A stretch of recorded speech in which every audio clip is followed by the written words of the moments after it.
पुर्याउनुपर्ने यी यता प्रकार यतादेखि त्यहाँ छ। प्राध्यापकज्यू तथा मेरा शिक्षकज्यूका र मेरा प्यारा साथीभाइहरू, आज म स्वास्थ्यभन्दा सम्पत्ति ठुलो भन्ने विषयको बारेमा दुई शब्द भन्न चाहन्छु।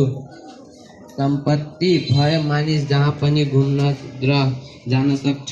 सम्पत्ति भएमा मानिस आफ्नो मन पसन्दको कपडा लुगा किन्न सक्छ।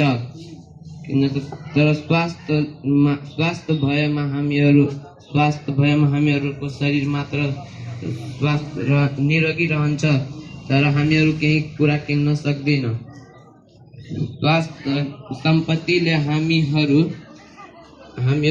कुनै पनि घर तथा कुनै कुराहरू किन्न सक्छौँ, तर स्वास्थ्यले हुँदैन यस्तो।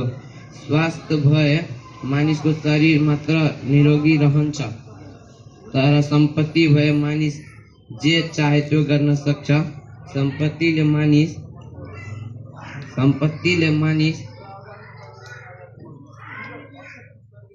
विश्वधनी हुन्छ। सम्पत्ति भए मानिस सम्पत्तिको लागि मानिस देश विदेशबाट खटेर आउँछ। सम्पत्ति भएमा हामीहरू